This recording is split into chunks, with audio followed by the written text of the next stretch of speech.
अल्हम्दुलिल्लाह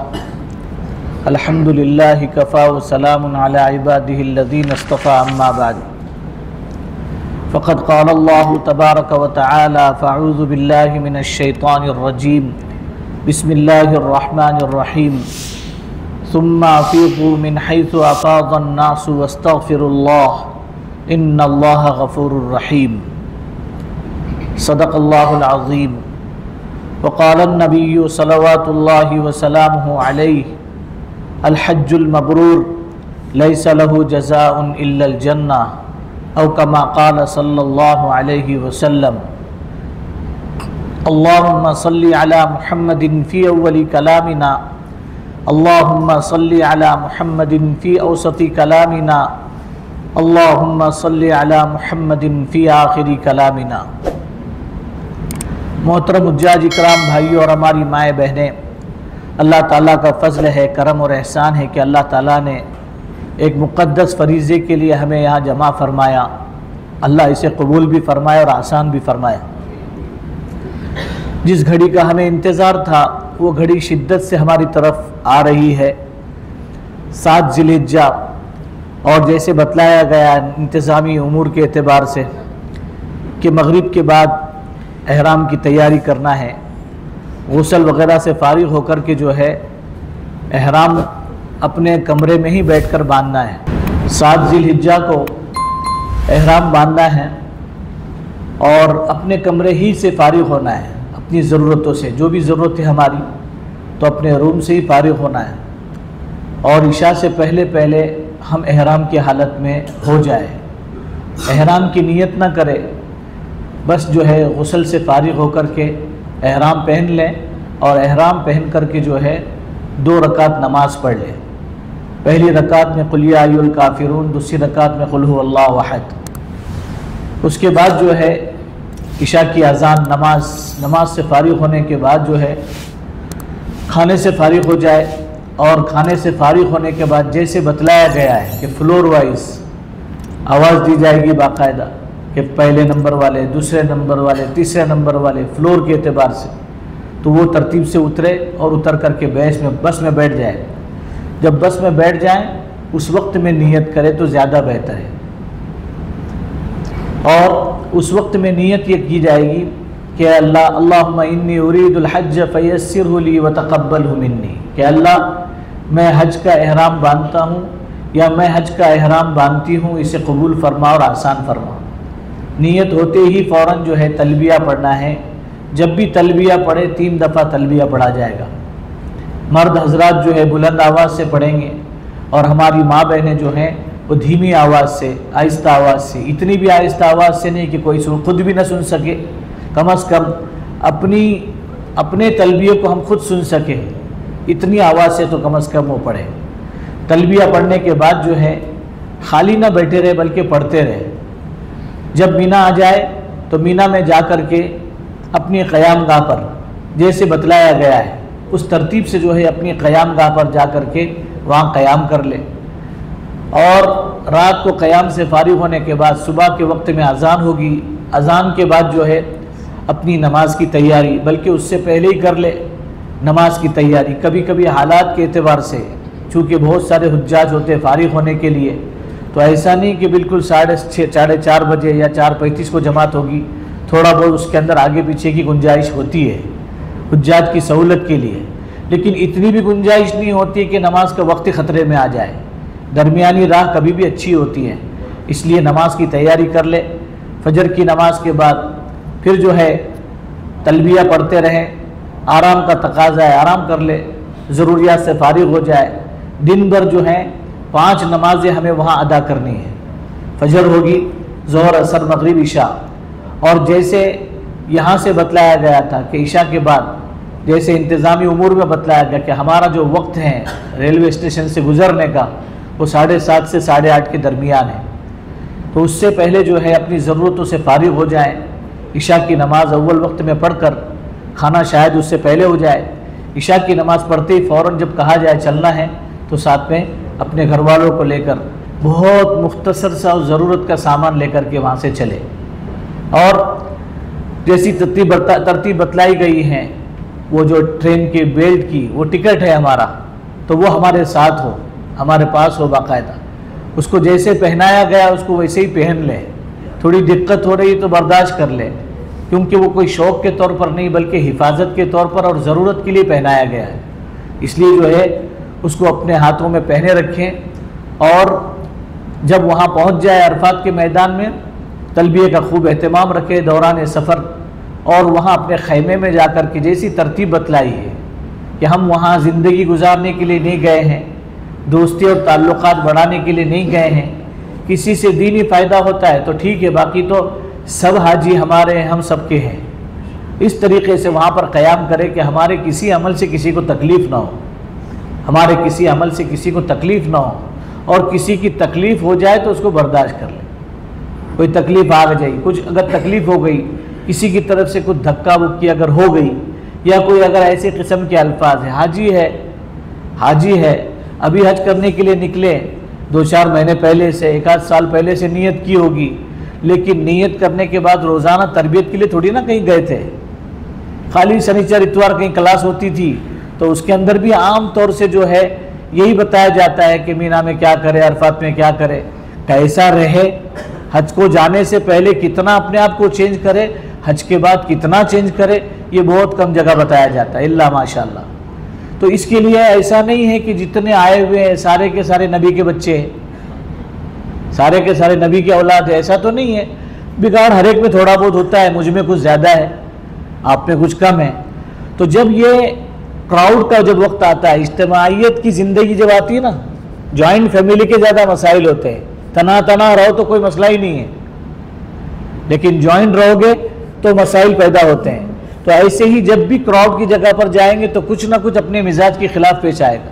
नहीं देखा अभी लिफ्ट के अंदर कि लिफ्ट के अंदर क्या होता है, अगर कभी वो और लो हो गई, अगर बोलो उतरो तो कौन उतरने वाला है?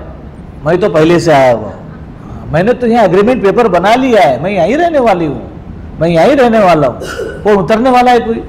कोई नहीं उतरेगा। इसलिए जो है ये इस किस्म के हालात तो हज ख़त्म होने तक आते रहेंगे। ये तो अल्लाह का शुक्र है प्लेन में ऐसा नहीं होता, वरना वहाँ अगर उतरने को बोले तो क्या करेंगे? ये सोचने की बात है ना। इसलिए मिजाज के ख़िलाफ़ तो हालात आते रहेंगे, उन हालात को अल्लाह के लिए बर्दाश्त करना। अल्लाह तबारक व तआला हदीस पाक में आता है, कितनी अजीब बात है। और देखो अगर हमारे तज़किरों में से, हमारे मुज़ाकरों में से मुसलमानों के लिए ख़ास करके अगर फ़ज़ाइल हटा लिए ना, फ़ज़ाइल अगर हटा लिए कि इस अमल पर क्या मिलेगा, इस अमल पर क्या मिलेगा, अगर ये हटा लिया जाए तो हमारे पास कुछ नहीं बचता, हमारे पास कुछ भी नहीं बचता है। मुसलमान दुनिया में जो कामयाब होता हुआ नज़र आ रहा है ना, उसकी सबसे बड़ी बुनियाद ये है कि उसके पास आखिरत का बहुत बड़ा वादा अल्लाह का छुपा हुआ है, वो उसको मानता है। अल्लज़ीना युमिनूना बिल गैब, कि ईमान वाले कौन हैं? जो गैब के ऊपर ईमान लाते हैं। आखिरत देखी नहीं, जन्नत देखी नहीं, जहन्नम देखी नहीं, अल्लाह को देखा नहीं, रसूल को देखा नहीं, कुरान के नुज़ुल को देखा नहीं, हदीस को डायरेक्ट सुना नहीं, उसके बावजूद भी यकीन करते हैं। ये हमारी सबसे बड़ी खूबी है, ये हमारी सबसे बड़ी कमाई है। इसलिए हर अमल पर फजीलत। तो हदीस पाक में आता है अल्लाह ताला ने हर मर्द के लिए, हर औरत के लिए जन्नत में एक मकाम बनाया है। एक मकाम, मकान नहीं, छोटे काफ से नहीं बोल रहा मैं, एक मकाम बनाया है, एक पोजीशन बनाई है। वो पोजीशन अल्लाह ताला न तहज्जुद पर देते हैं, न उम्रे पर देते हैं, न तिलावत पर देते हैं, न हज पर देते हैं, न किसी खिदमत पर देते हैं, न किसी इबादत पर देते हैं। सबसे बड़ी इबादत जो है सिर्फ एक ही चीज़ है, वो पोजीशन को हासिल करने का, कि अपने मिजाज के खिलाफ जो बात आ जाए उसको सिर्फ अल्लाह के लिए बर्दाश्त करना। तो ये पोजीशन उसको वहाँ मिलेगी। हदीस पाक में अल्फाज है इसके बाकायदा कि हर ईमान वाले मर्द के लिए, हर ईमान वाली औरत के लिए अल्लाह ने जन्नत में एक मकाम बनाया है। वो मकाम सिर्फ बर्दाश्त करने पर अल्लाह ताला देते हैं कि बर्दाश्त करते रहे।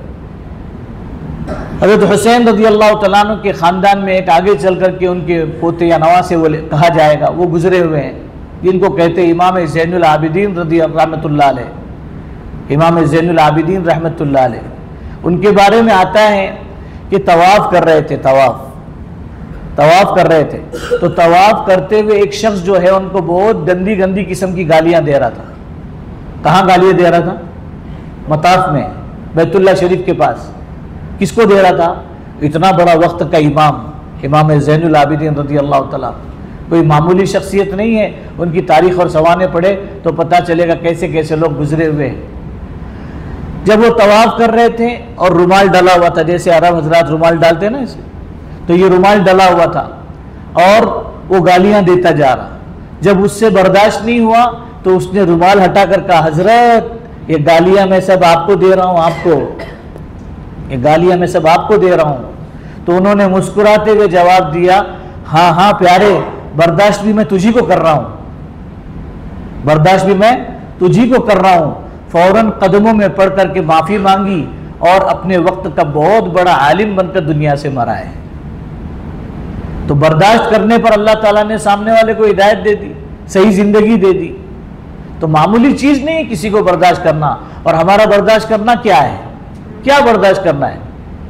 थोड़ी सी देर के लिए, चंद घंटों के लिए, चंद घंटों के लिए, चंद मिनटों के लिए थोड़ा बर्दाश्त करना है कि अपनी मिजाज के खिलाफ जो है, अपने मिजाज के खिलाफ जो बात पेश आ रही है, कभी खाने में, कभी पीने में, कभी उठने बैठने में, कभी किसी के साथ चलने फिरने में थोड़ी बर्दाश्त की बात आ रही है, उसको बर्दाश्त करना अल्लाह के लिए। इसलिए जो है अरफात के मैदान में इसका खूब ख्याल रखें कि ये जहाँ नवाजे जाने की जगह है, वहाँ जो है हलाक किए जाने की भी जगह है।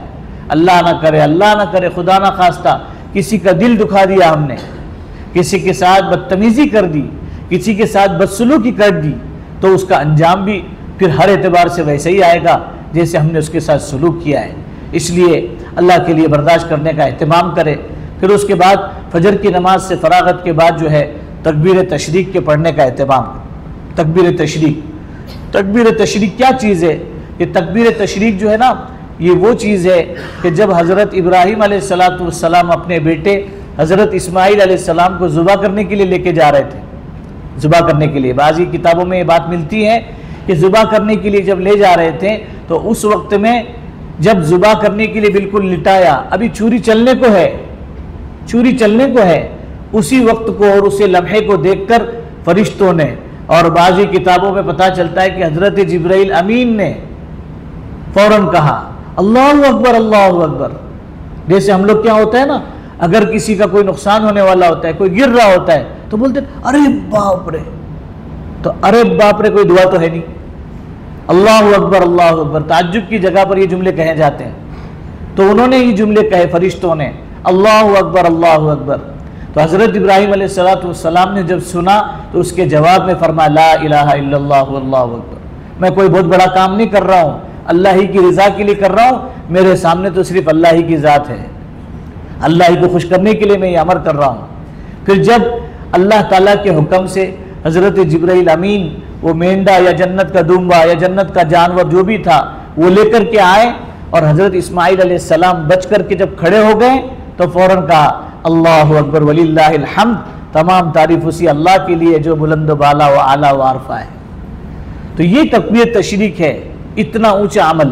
तो अल्लाह को ये कलिमे इतने पसंद आए कि क़यामत तक के लिए अब जो है हर एक के लिए 9 ज़िलहिज्जा की फजर से लेकर 13 ज़िलहिज्जा के असर तक उसको जो है वाजिब करार दिया गया। तो उसको पढ़ने का एहतमाम करें, तलबिया पढ़े, ज़वाल से पहले पहले या ज़हर से पहले पहले हम अपनी सारी ज़रूरतों से फारिग हो जाएं, सारी ज़रूरतों से फारिग हो जाए। और एक बात ये जहन में रहे कि यूं तो अरफे की रोज़े की बहुत फजीलत है, 9वीं ज़िलहिज्जा अरफे की रोज़े की बहुत फजीलत है, बहुत फजीलत है। हदीस पाक में खुद अल्लाह के नबी अलैहिस्सलातु वस्सलाम फरमाते हैं, मैं उम्मीद करता हूँ कि अगर मैं 9 ज़िलहिज्जा का या अरफे का रोज़ा रखूँ तो अल्लाह ताला मेरे 1 साल पहले के और 1 साल आगे के गुनाह माफ़ कर दे, इतनी फजीलत है उसकी। लेकिन हाजी के लिए रोज़ा रखना मना है, हाजी के लिए रोज़ा रखना मना है, हाजियों के लिए और हज्जनों के लिए 9 ज़िलहिज्जा का रोज़ा रखना मना है। खुद देखिए कि अल्लाह के नबी अलैहिस्सलातु वस्सलाम ऊँटनी पर सवार थे, ऊँटनी पर सवार थे, और एक सहाबी रज़ी अल्लाह तआला अन्हु को ये फिक्र पैदा हो गई कि कहीं ऐसा तो नहीं कि आप अलैहिस्सलातु वस्सलाम रोज़ा है, रोज़ा है। इसलिए जो है ज़बरदस्ती अल्लाह के नबी अलैहिस्सलातु वस्सलाम की खिदमत में दूध पेश किया गया। दूध पेश किया गया और अल्लाह के नबी अलैहिस्सलातु वस्सलाम ने ऊंटनी पर बैठे बैठे वो दूध पिया, तो सबको पता चल गया कि आप आज रोजा नहीं है। ये बात समझने की है। इसलिए जज्बात में आकर करने के काम नहीं, होश संभाल करके काम करना है सुन्नत शरीयत की रियायत में। इसलिए हाजी के लिए अरफे का रोज़ा नहीं है, बल्कि हाजी के लिए बेहतर यह है कि अल्लाह के दिए हुए रिस्क को इस्तेमाल करें और अपने आप को अमाल में खूब लगाए रखें। उसके बाद जो है ज़वाल वकूफ़ अरफा होगा। वकूफ़ अरफा में जैसे बतलाया गया कि आला दर्जा तो उसका ये है कि खड़े होकर के बाकायदा अल्लाह तबारक व तआला से लो लगाए। ये खड़े होकर के हो तो बहुत अच्छा, लेकिन कोई अगर खड़े नहीं हो सकता है तो बैठ नहीं सकता है तो लेट कर, जैसे हमारी टूर में कुछ कमज़ोर लोग भी हैं, कुछ माएँ बहनें ऐसी हैं जो बैठ भी नहीं सकती है ज़्यादा देर, तो लेटे लेटे भी वो अल्लाह को याद कर सकती है। और वकूफ़ के लिए कोई ख़ास इबादत नहीं है, कोई ख़ास इबादत कि इतनी रकात नमाज पढ़ो, उसमें इतनी दफ़े सूरह फातिहा पढ़ो, उसमें इतनी दफ़ा कुल हुवल्लाहु अहद पढ़ो, जिसे होता है ना साल के अंदर जो कुछ 6 रकात आती है, कभी कभी बड़ी बड़ी रात में वो 6 रकात आती है, वो 6 रकात इतनी पावरफुल रहती है कि साल भर की नमाजें माफ़ करवा के चली जाती है, इतनी पावरफुल रहती है वो। तो ऐसी कोई पावरफुल नमाज अरफात में नहीं है। अरफात के वकूफ़ के लिए जिसकी तबीयत जिसमें चाहे, किसी को ऐसा हो रहा है कि कुरान पाक की तिलावत कर रहे हैं और अल्लाह का ताल्लुक़ मिल रहा है, कोई ऐसा है कि दुआ के ज़रिए से उसको अल्लाह का ताल्लुक़ मिल रहा है, वो करे। दुरूद पाक है, इस्तिग़फ़ार है और इसके अलावा दूसरे चौथा कलिमा है, जो चाहे पढ़े। अल्लाह के नबी सल्लल्लाहु अलैहि वसल्लम ने जो पढ़ा और नबियों ने जो पढ़ा वो तो आपको बतला दिया गया, लेकिन जिसमें आपकी तबीयत लग रही है वो करे। इतना है कि फालतू काम करने से अच्छा है कि किसी न किसी अमल में अपने आप को लगाए। अमल में नहीं लगा सकते तो सो जाए, अमल में नहीं लगा सकते तो क्या करे भाई, सो जाए। क्या करे बोलो, अच्छी चीज है ना ये। तो कम से कम हम सोएंगे तो कम से कम हमारे सोने की वजह से दूसरे लोग यकसुई से इबादत करते रहेंगे, वरना अगर वीडियो कॉलिंग चालू हो गई तो ना वो इबादत कर सकेंगे ना ये इबादत कर सकेंगे। इसलिए इसको जहन में रखें। और ख़ास करके वो हजरात जो गूगल या ज़्यादा पढ़े लिखे हजरात हैं तो वो सर्च करते रहते हैं कि मस्जिद नमरा कहाँ है, और मस्जिद नमरा दिखेंगे भी बहुत करीब, लेकिन मसला ये है कि दूर रखा जाता है। देखने में करीब लगती है दूर, है बहुत दूर। अब अगर गए तो होगा क्या, नतीजा ये होगा कि एक नफिल अमल के लिए आपके ज़िम्मे वहाँ का खुतबा सुनना वाजिब भी नहीं है, वहाँ नमाज पढ़ना आपके ज़िम्मे वाजिब भी नहीं है, नफिल अमल है, ज़्यादा से ज़्यादा सुन्नत है, ज़्यादा से ज़्यादा सुन्नत है। लेकिन आपके एक जाने की वजह से एक तो आप तो होंगे परेशान, जैसे जैसे चलते जाएंगे वैसे वैसे वो दूर लगेगी, तो थका कर किसी तरीके से पहुंच गए, वहां जाकर के क्या करना क्या नहीं करना वो कंफ्यूज।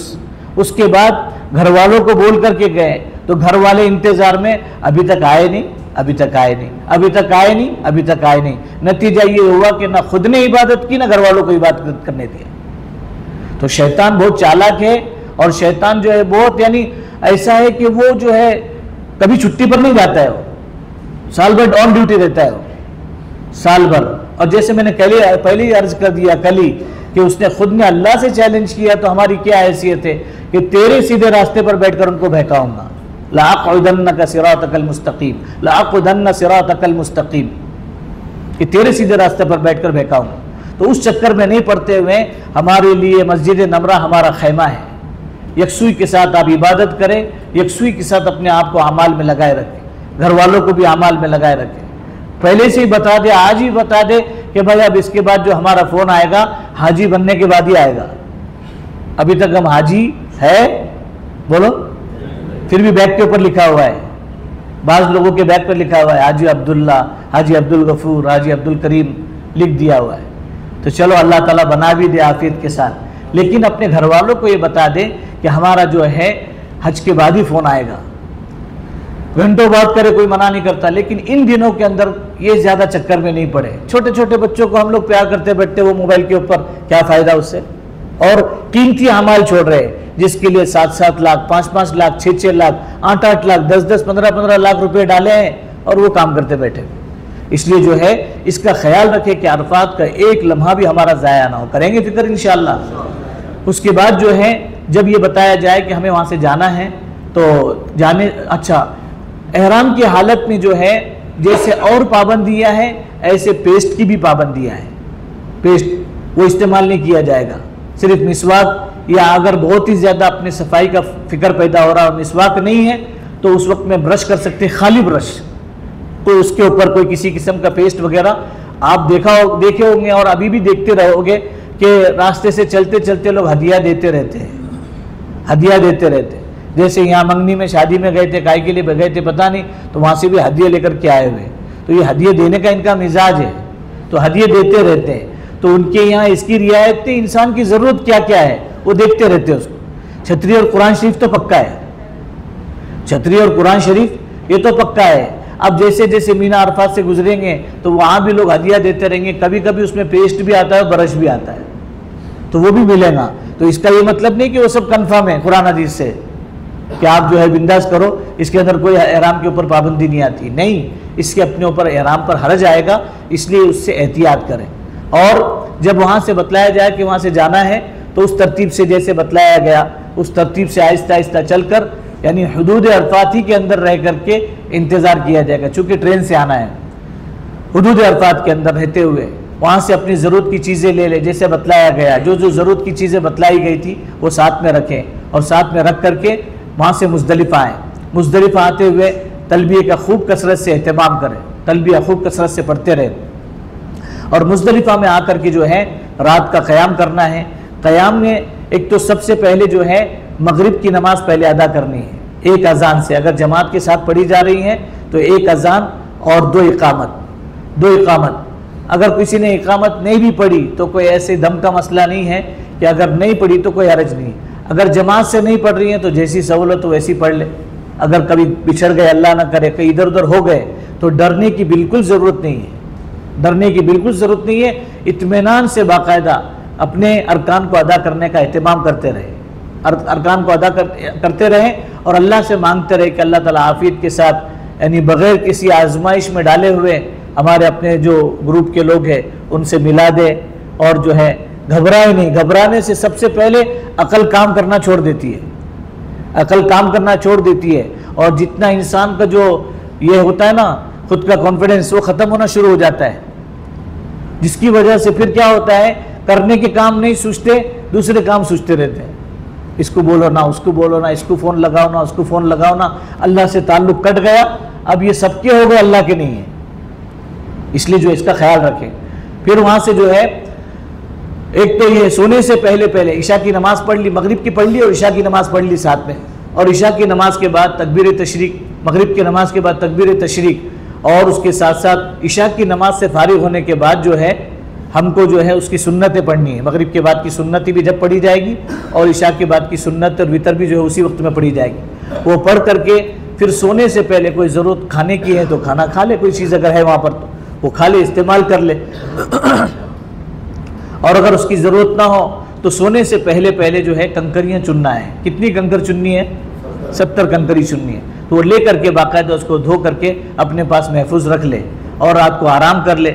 सुबह में उठ करके फजर की नमाज़ पढ़े, फजर की नमाज के बाद तकबीर तशरीक, तलबिया, और उसके बाद असल वकूफ़ का वक्त वो है। उस वक्त में दुआओं के लिए अल्लाह ताला से अपनी लो लगाए और अल्लाह ताला से मांगने का एहतमाम करें।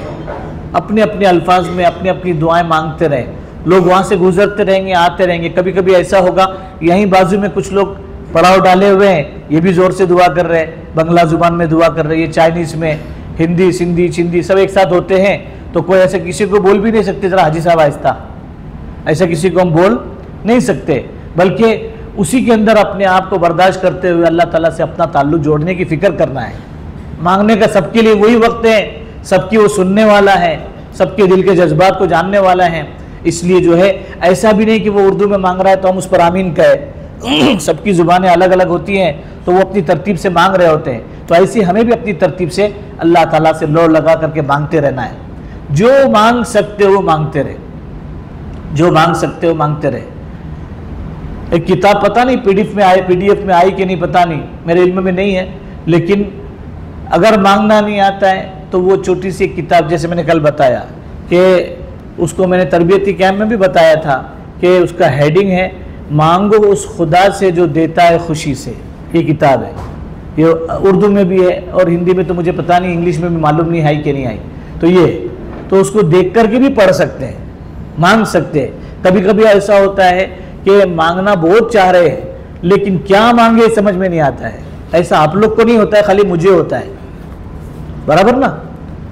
आप लोग को ऐसा नहीं होता है, खाली मुझे ऐसा होता है कि कभी कभी हाथ उठाए और मांगने को जी भी चाह रहा है लेकिन क्या मांगे समझ में नहीं आता है। तो ऐसे मौके पर देख करके भी कुछ किताबें होती है, रमज़ान के कुछ कार्ड वगैरह अगर साथ में हो तो बहुत अच्छा है, उसको देख करके मांगना शुरू करे तो मांगते मांगते मांगते आहिस्ता आहिस्ता लीक लग जाती है।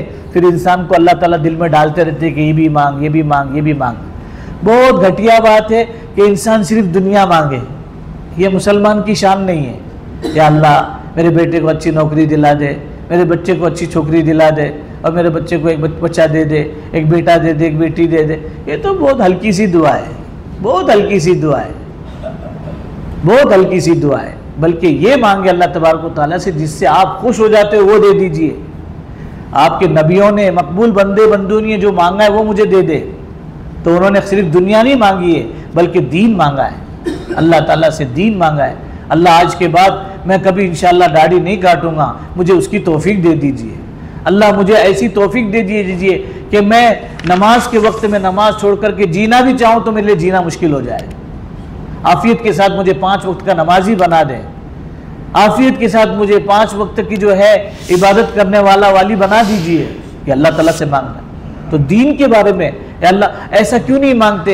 हम अपने बच्चों के लिए जब ये मांग रहे होते कि इंजीनियर बना दीजिए, डॉक्टर बना दीजिए, और पता है वो डॉक्टर बनने के बाद गुस्ताखी माफ़ फरमाए, गुस्ताखी बहुत माफ़ फरमाए, डॉक्टर इंजीनियर बनने के बाद में वो आपके बुढ़ापे का सहारा नहीं, वो तो अमेरिका चला जाएगा,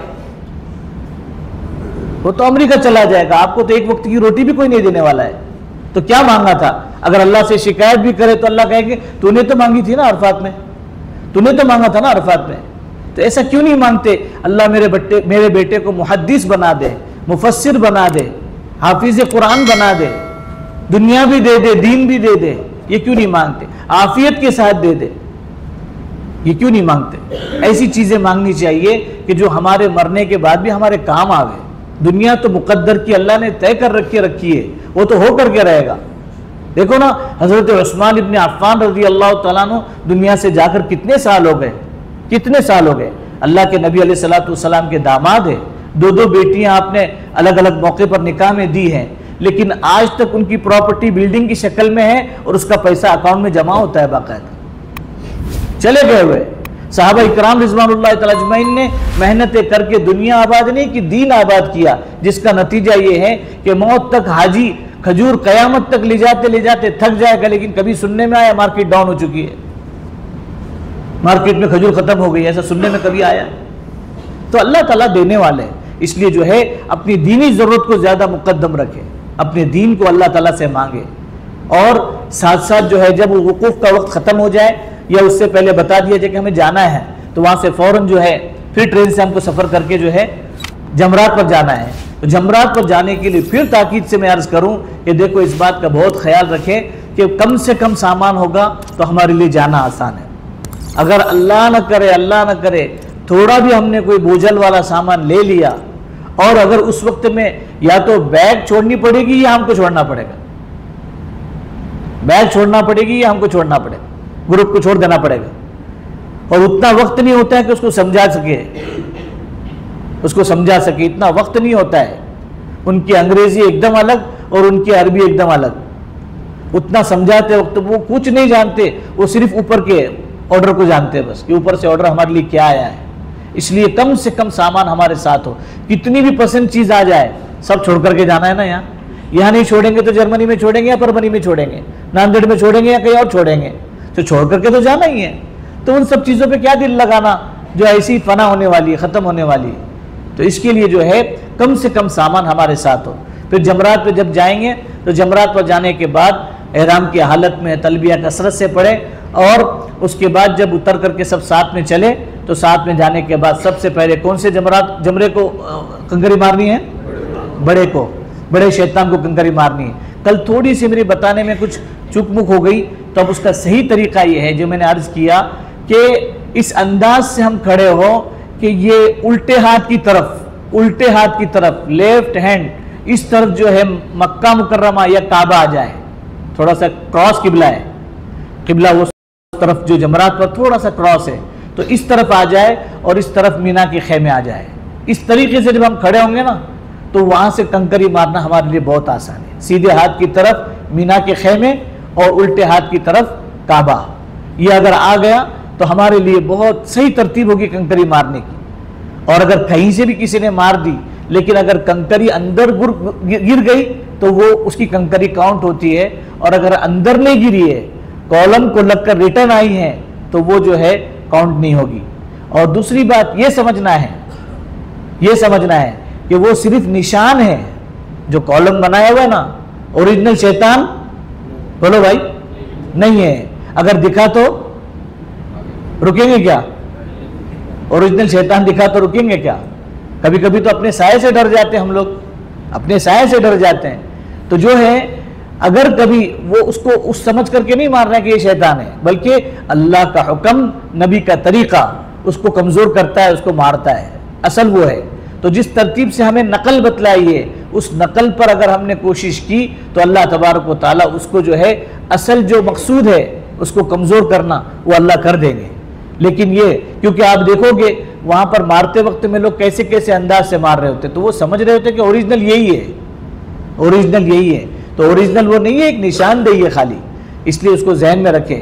और 7 कंकरी मारनी है, और 7 कंकरी मारने के बाद वहाँ पर दुआ नहीं है। पहली कंकरी मारते ही जो हमारा तलबिया अब हज का क्या हुआ, ख़त्म हो गया, हज का तलबिया ख़त्म हो गया। अब उसके बाद जब भी तलबिया पढ़ा जाएगा तो उम्रे के लिए या फिर 1 साल के बाद हज के लिए। कंकरी से फारिग होने के बाद जो है हम जो है अपने खेमे में आ जाएंगे, हम जो है अपने खेमे में आ जाएंगे, और खेमे में आने के बाद जो है जुमा की तैयारी कर लेंगे। नाश्ते की ज़रूरत है तो नाश्ता जो भी तरतीब से आ जाए उससे फारिग होकर के जुमा की तैयारी कर लेंगे। अब तलबिया तो ख़त्म हो गया, तो अब क्या करें? कसरत से दरूद पाक पढ़े। देखो अल्लाह के नबी अलैहिस्सलातु वस्सलाम के हम पर बहुत एहसानात हैं। अल्लाह के बाद अगर हम पर सबसे ज़्यादा किसी ज़ात का, किसी हस्ती का एहसान है तो अल्लाह के नबी अलैहिस्सलातु वस्सलाम। किस वक्त में हमें भूले ये तो बताओ, किस वक्त में भूले? इतना सब कुछ लगाने लुटाने के बावजूद कभी हमसे कोई 1 रुपया मांगा है कि मेरी उम्मत जुम्मा के दिन मेरे अकाउंट में 1 रुपया डाले, आले रसूल पर खर्च करे? ऐसा कहीं हदीस में मिलता है? ये कुछ नहीं मांगा है, कुछ नहीं मांगा। सिर्फ एक ही चीज़ मांगी है, वो भी उनकी ज़ात की मोहताजगी के लिए नहीं, हमें नवाजे जाने के लिए, हमारी तरक्की के लिए, हमारी तरक्की के लिए। वो यूँ फरमाया कि देखो मेरे दुनिया से जाने के बाद भी कसरत से मुझ पर दरूद भेजते रहना, कसरत से दरूद भेजते रहना, रोज़ाना तो भेजते ही रहना, जुमा के दिन और दिन के मुकाबले में ज़्यादा भेजना, जुमा के दिन के मुकाबले में और दिनों के मुकाबले में जुमा के दिन ज़्यादा दरूद भेजना। और उलमा ने लिखा है ज़्यादा किसको कहते हैं, ज़्यादा दरूद किसको कहते हैं, कसरत किसको कहते हैं? कि ज़्यादा दरूद का मतलब ये है कि अल्लाह अगर तौफीक दे दे तो 3000 मरतबा, एक रिवायत के मुताबिक। इतना नहीं हो सकता तो कम अज़ कम 1000 मरतबा अल्लाह तौफीक दे, और अगर इतना भी नहीं हो सकता तो कम अज़ कम दर्जा 300 मरतबा दरूद शरीफ के पढ़ने का एहतमाम करें। 300 मरतबा दरूद पाक का खूब एहतमाम करें, कम से कम दर्जा ये। और दरूद कौन सा पढ़े? तो अलग अलग मौक़ों पर अल्लाह के नबी अलैहिस्सलातु वस्सलाम ने अलग अलग सहाबा को अलग अलग दरूद पाक बतलाए हैं। आमतौर से हम लोग सिर्फ नमाज में जो पढ़ते हैं उसको दरूद इब्राहिम कहा जाता है, वो आला दर्जा है, वो आला दर्जा है।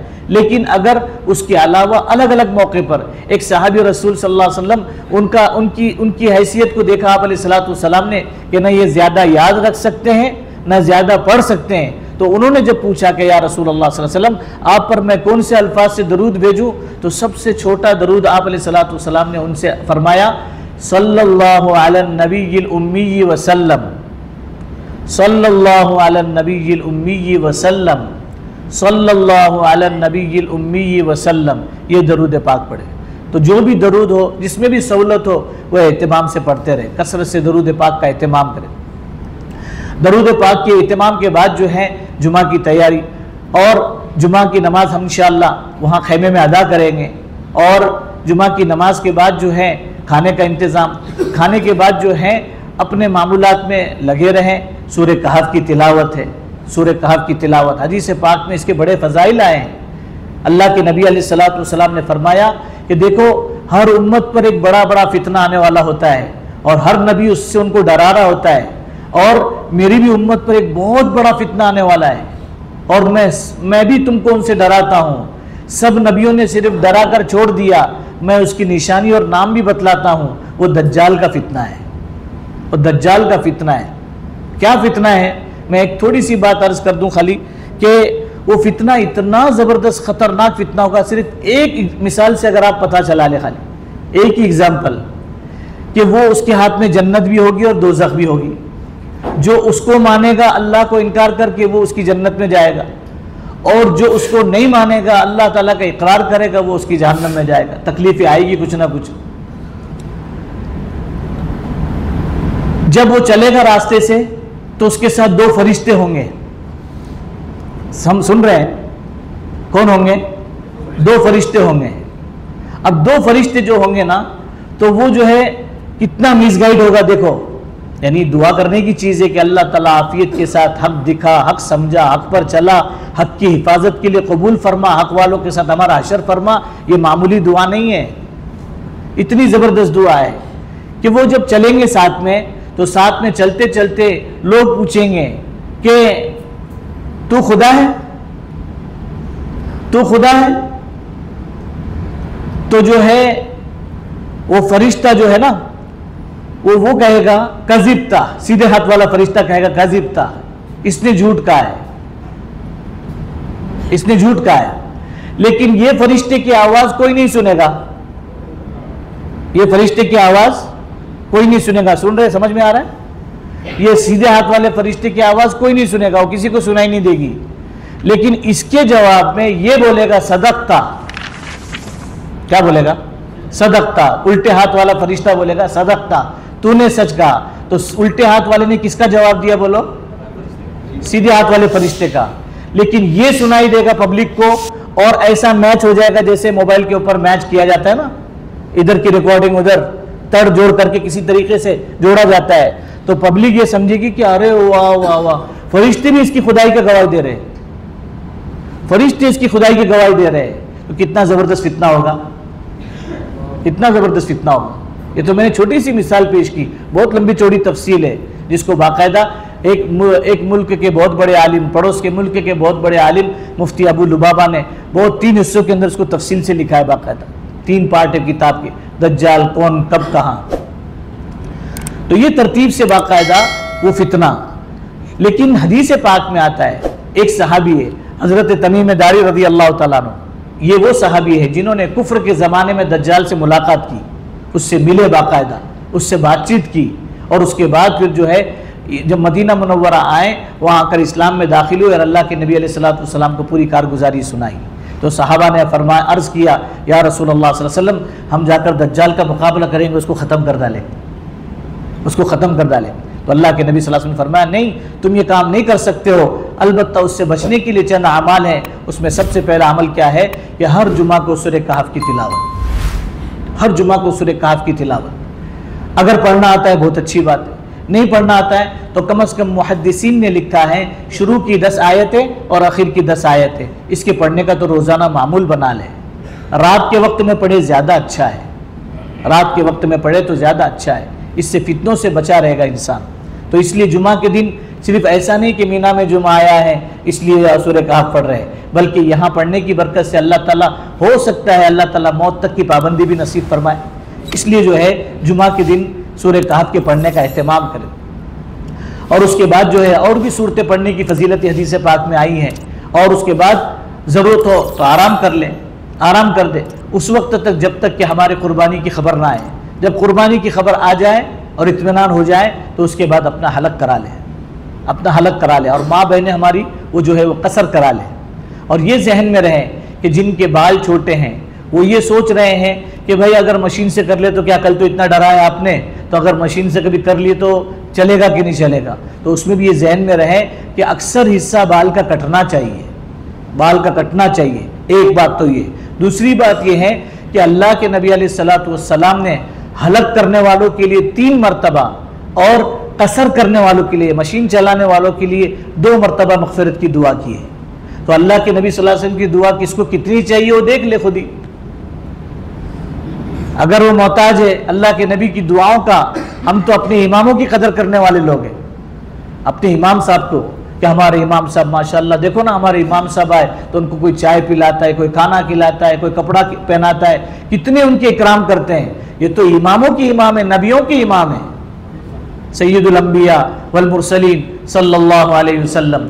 तो इसके लिए जो है उन्होंने जब 3 मरतबा दुआ की है हलक करने वालों के लिए, तो थोड़ी चमड़ी कट भी गई तो क्या हरज है, थोड़ी चमड़ी कट भी गई तो क्या हरज है। क्या क्या नहीं होता है दुनिया के लिए, क्या क्या नहीं होता है। लोगों की उंगलियां कट जाती हैं, अल्लाह हिफाजत फरमाए, हाथ कट जाते हैं, पैर कट जाते हैं, तो क्या दुनियादारी छोड़ देते हैं। इसलिए जो है मामूली मामूली बातों पर डरे नहीं, बल्कि हिम्मत से काम ले।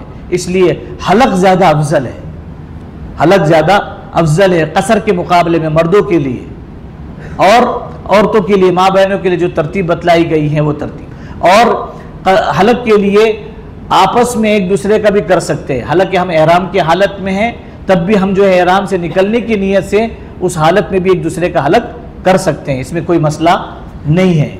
और उसके बाद जब हलक से फारिग हो जाए, तो हलक से फारिग होने के बाद जो है अपने अगली तरतीब बनाने की फ़िक्र करें, जिसको तवाफ़ ज़ियारत कहते हैं। यहाँ से हमारा सिलसिला अब शुरू हो रहा है कि तवाफ़ ज़ियारत ये हज का आखिरी रुकन, आखिरी फ़र्ज़ है, तीसरा फ़र्ज़, आखिरी फ़र्ज़। ये बहुत अहम मौजू है तवाफ़ ज़ियारत। तो तवाफ़ ज़ियारत के लिए जो है अपनी अपनी तरतीब ग्रुप की शक्ल में बना करके जाए। मुस्तकिल तंबूली टूर का ग्रुप आम तौर से नहीं आता है, आम तौर से ग्रुप ऐसी शक्ल में नहीं जाता है जैसे अब तक हम लोग जो है मक्का से मीना, मीना से अरफात, अरफात से मुज़दलिफ़ा, मुज़दलिफ़ा से मक्का जैसे आने वाले हैं, तो वैसी तरतीब से तवाफ़ ज़ियारत के लिए जाना होता नहीं है। अलबत्ता हमारे जो टूर के ज़िम्मेदार जनाब हाजी मोहम्मद शौकत साहब दामद बरकातहुम, ये बाकायदा वहाँ बैठ कर के रहबरी करते हैं।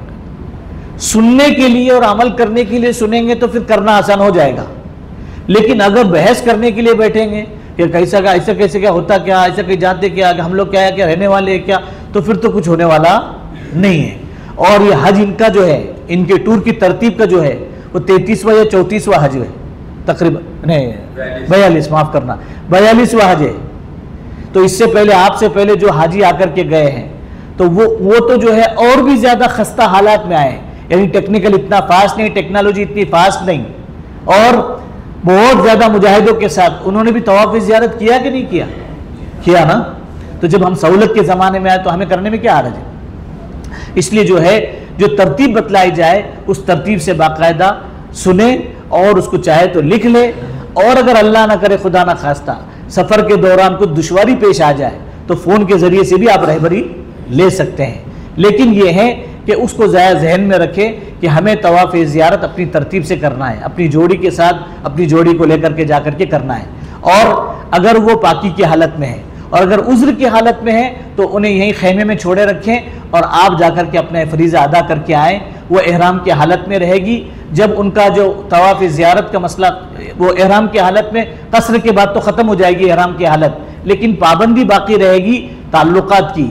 जब वो फारिग हो जाएंगे, पाक हो जाएंगे, तब जाकर के, चाहे यहाँ आकर के पाक हो जाए, ये बिल्डिंग में आने के बाद, फिर उसके बाद जो है वो जाकर के तवाफ़ ज़ियारत अदा करेंगे। वो कैसे करेंगे? पहले 7 चक्कर तवाफ़ के, बग़ैर एहराम की हालत में, बग़ैर एहराम की हालत में 7 चक्कर तवाफ़ के, और जिस तरतीब से इससे पहले तवाफ़ किया है उसी तरतीब से तवाफ़ करेंगे। उसके बाद 2 रकात नमाज पढ़ेंगे। उसके बाद फिर जो है 9वां इस्तिलाम करके फिर जो है सफ़ा मरवा की सही करेंगे 7 चक्करों के ज़रिए से।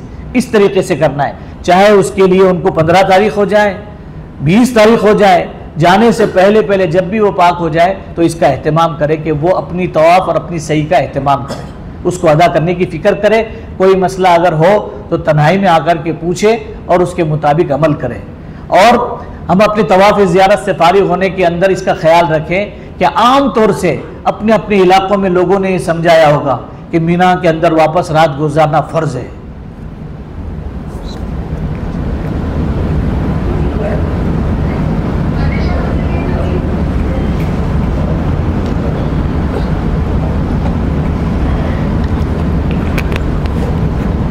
मीना में रात गुजारना सुन्नत है, फ़र्ज़ नहीं है। अगर आपको तवाफ़ के अंदर इतना वक्त लग गया कि जो है पूरी रात हरम में हो गई, पूरी रात अगर हरम में गुजर गई तो कोई दम वगैरह वाजिब बोलो नहीं होगा, कोई दम वगैरह वाजिब नहीं होगा और कोई अरकान के अंदर फर्क नहीं पड़ेगा। हम इबादत में लगे थे, बल्कि अगर कभी सहूलत रही और आना चाहे, जैसी आपकी तरतीब है, अगर रूम पर भी आकर रात गुजार ली, रूम पर भी आकर रात गुजार ली, तब भी कोई फर्क पड़ता नहीं है। अलबत्ता सुन्नतों की रियायत के साथ हज करना चाहिए, इसका एहतमाम करना चाहिए, लेकिन इसको जहन में रखे कि मीना का जो क़याम है वो कोई फ़र्ज़ वाजिब, अगर किसी हाजी ने अल्लाह ना करे कभी किसी मजबूरी की वजह से या कोई भी उज़्र नहीं है, तीनों दिन वो मीना में उसने क़याम नहीं भी किया, तब भी उसके हज के ऊपर कोई असर बोलो भाई नहीं पड़ेगा। इसलिए यकसुई के साथ मुतमईन रहिए कि ऐसा कोई मसला है नहीं। जब वहाँ से तवाफ़ ज़ियारत से फारिग हो जाए तो अपनी तरतीब से जो है खेमे में आ जाए, खेमे में आकर के अपने आमाल में लगे रहें, अपनी जो सुबह शाम की जो तरतीब है उन आमाल में लगे रहें। दूसरे दिन जो है ग्रुप की शक्ल में, आम तौर से हम लोग इसी तरह करते हैं कि ग्रुप की शक्ल में जो है कंकरियाँ मारने के लिए जाना है, तो कंकरी मारने के लिए जो जाने का अक्सर वक्त जो है, वैसे भी 11 और 12 तारीख का जो कंकरी मारने का वक्त है वो ज़ोहर के बाद से शुरू होता है, ज़वाल के बाद या ज़ोहर के बाद, यहाँ अव्वल वक्त में सब होता है, इसलिए ज़वाल के बाद वक्त शुरू होता है और ज़वाल के बाद के वक्त में ज़रा ज़्यादा भीड़ होती है। इसलिए हम लोग आम तौर से इस तरीके से करते हैं कि अपने खेमे में पहले ज़ोहर की नमाज़ पढ़ ली, उसके बाद खाने से फारिग हो गए, ज़रूरतों से फारिग हो गए, और ज़रूरतों से फारिग होने के बाद जो है अब हर हाजी हज्जन को जो है कितनी कंकरी लेनी है, 21 कंकरी लेनी है कम से कम। कितनी कंकरी लेनी है? 21 कंकरी। छोटे शैतान को 7, बीच वाले शैतान को 7, आखिरी शैतान को 7, इस तरीके से कंकरी हमें मारनी है। तो कंकरी ले ले, ज़रूरत की जो चीज़ें, चूँकि धूप का वक्त है इसलिए ज़रूरत की सब चीज़ें ले ले, और बहुत ऊंचा अमल है कंकरी, बहुत ऊंचा अमल है, इसलिए मामूली बहानों पर जो है ये ना करें। आम तौर से आप देखो अभी तो यहाँ कम बयानात हुए, ये बयानात होते मस्जिदों के अंदर तो ऐसी कुछ बातें टकराव की पैदा हो जाती हैं जिसके अंदर सब सहूलत, तो हाजी कंफ्यूज होना शुरू हो जाता है। तो जब सहूलत ही चाहिए तो इस सरजमीन पे आए क्यों हम लोग? एक ही कि वाक़तन कोई माजूर है, चला नहीं जा रहा, घुटनों की तकलीफ है, कमर की तकलीफ है, और उम्र से भी वो काफ़ी हो चुके हैं, तो उनकी बात अलग है। लेकिन जैसे कल अर्ज़ किया गया, और मैं भी हमेशा ये अर्ज़ करता रहता हूँ, अगर बादशाह ने ऐलान कर दिया, अभी तो खाली शादी का ऐलान हुआ था, सुन रहे हो ना, शादी का ऐलान हुआ था कि मंदी किसको खाना है और शादी देखनी है तो कौन कौन जा सकता है तो जाए, तो शायद ही कोई बचा इल्ला माशाअल्लाह। अब कंकरी के टाइम पे अगर बादशाह सलामत ने ऐलान कर दिया कि जो खुद कंकरी मारेगा उसको हज का पूरा खर्चा रिटर्न दे दिया जाएगा, तो हमारे टूर वालों के नाम पे भी कम से कम 10.5 लाख रुपए आएंगे जबरदस्ती के बाद में भी देने के। बोले थे कि उम्रे का भी अभी जमा करके रखो, अगले साल की तुम्हारे बच्चों का भी अभी जमा करके रखो, तो हमने भी 10.5 दिए हुए। या ये ऐलान किया कि देखो जो बहनें हज के कंकरी मारने के लिए आएगी उसको जो है 1-1 तोले की सोने की अंगूठी दी जाएगी। क्या ख्याल है, बचेगा कोई? कंधे में बिठा करके ले जाएंगे। तो जब हम मखलूक के साथ ये मामला कर रहे हैं तो खालिक के साथ हमारा कैसा मामला होना चाहिए? ये तो वादा खिलाफी भी कर सकता है कोई, किसी ने भी ऐलान किया हो तो वो मुकर भी सकता है कि नहीं तुम्हारा वो उसमें नहीं बैठ रहा है, स्कीम में नहीं आ रहा तुम्हारा नाम, लिस्ट में नहीं आ रहा तुम्हारा नाम, वो चिट्ठी में तुम्हारा नाम नहीं आ रहा है, तो वो हो भी सकता है। लेकिन अल्लाह की ज़ात तो देने वाली ज़ात है, यकीनी तौर पर देने वाली ज़ात है। तो अल्लाह तबारक व तआला कभी वादा खिलाफी नहीं करते। इसलिए मामूली भानों पर थकान कोई उज़्र नहीं है, थकान कोई उज़्र नहीं है। टैबलेट वगैरह खाकर, गोली दवाइयाँ खा करके इंसान घंटा 2 घंटा आराम करके फिर जा सकता है। ग्रुप के साथ जाना कोई उज़्र नहीं है।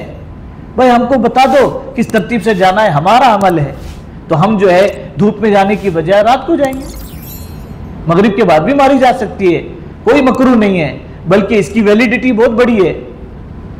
जवाल के बाद से लेकर सुबह सादिक फजर की आजान से 10 मिनट पहले तक का इसका वक्त है कंकरी का। और औरतों के लिए और माजूरों के लिए और कमजोरों के लिए तो बेहतर है कि वो रात को जाए, कि उस वक्त में भीड़ कम होती है। इत्मीनान से जाकर के, शैतान से गले भी मिल गया तो कोई पूछने वाला नहीं, इतनी अच्छी तरतीब होती है रात।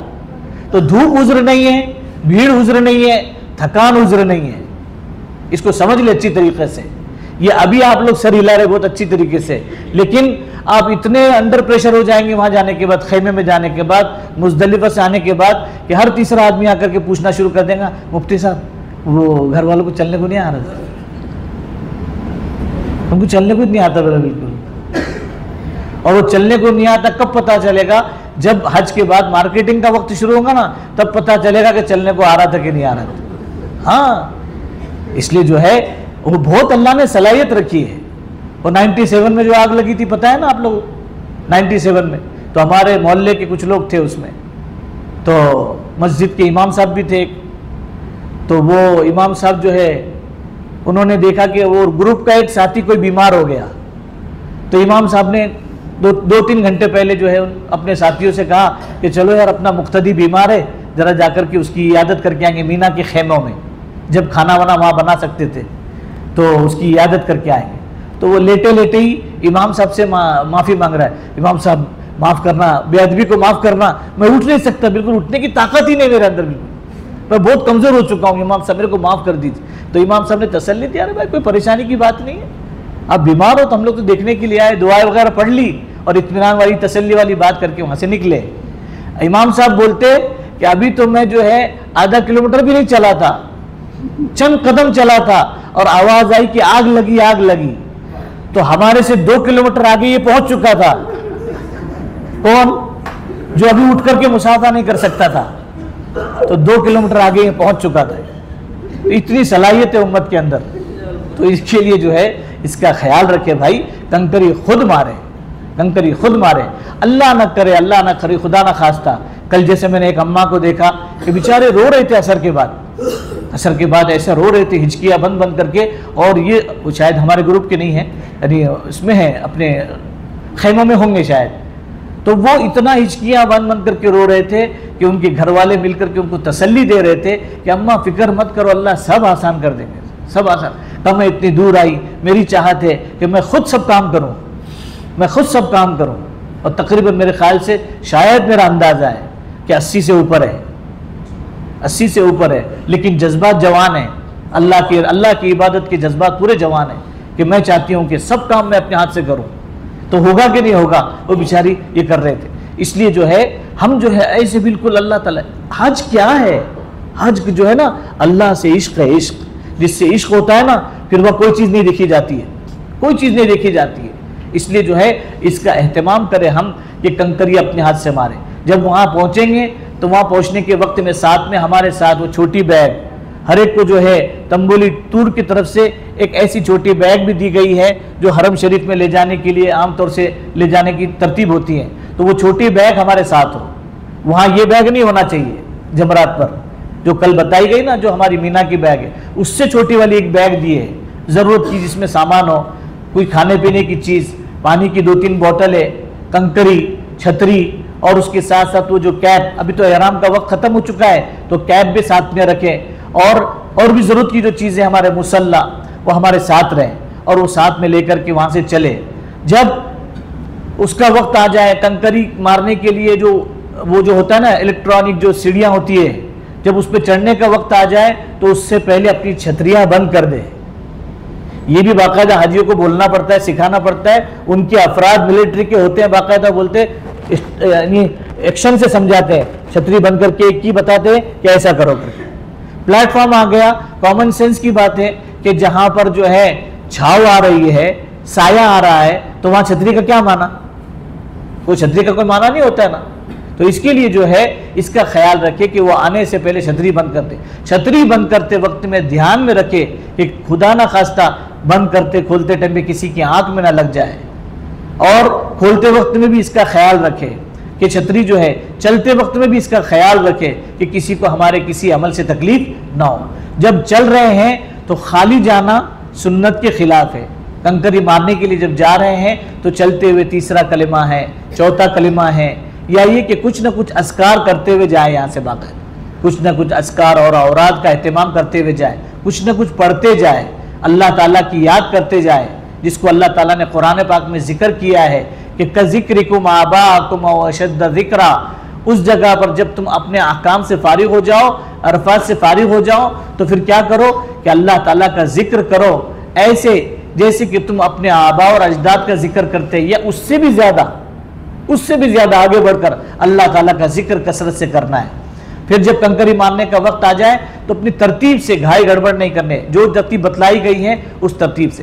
पहले छोटे शैतान को जो है 7 कंकरी हमें मारनी है, तो 7 कंकरी मारने का तरीका भी कल बतला दिया गया। ये कंकरी ऐसे उंगली में, शहादत की उंगली और अंगूठे में पकड़ करके इस तरीके से हमें मारना है, बस इस तरीके से मारना है।